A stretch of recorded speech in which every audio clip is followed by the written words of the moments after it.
I'd seen the other path and I was like, I don't want to do that option. So this is my only option. And people talk about it, but I do really think it is important. Like in that moment, for me not to have like a plan B or something to fall back on was like scary, but also really important, you know? It's interesting you say that. I just about a couple hours ago filmed another interview with somebody else much farther in their careers than both of us. Like they've been doing it for 20 years kind of thing, and the guy has a lot of experience, a lot of life lessons kind of thing. And one thing we very much related on is the fact that like this kind of like just you give it your all kind of thing. And we were talking about not having plan Bs, and at this point I have a lot of people that reach out to me saying like, hey, you know, like I'd love to be a musician kind of thing, do you have any tips? Or I really like music, I'm considering being a musician. And I always think back to like me myself in that position, and I'm sure that you could relate to that. This is like to some degree like there is no plan B. Like I'm always wary of those conversations, because I'm like, if you're debating it and you're questioning it, like to some degree, I'm like, I don't know how much you really love it. And to make it in this industry, you really need to love it, because it sucks a lot, you know? Like,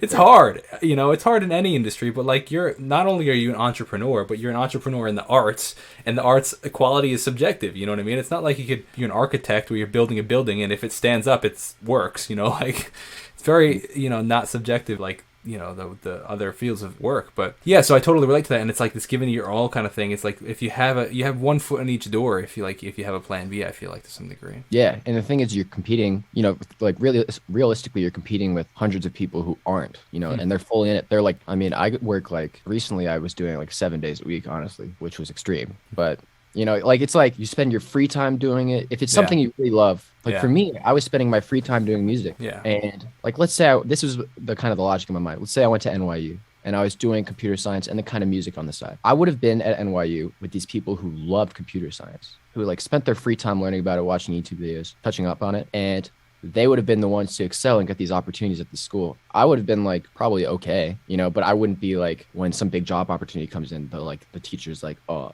Davin should get this. He loves it. He's working Sure. hard. And I would be doing music on the side in all my free time. And at that point, it's like I'm just holding myself back from both sides. You know, it's like, Yeah. and now, like when I went to Berkeley, I was producing all the time. I was writing all the time. I was like in my free time because it's like what I love to do. And I was learning about it. And it all compounded into this point where it's like, you know, if it's something you really love to do and you're doing it in your free time, there's like no way you can't excel because you're doing it literally all the time.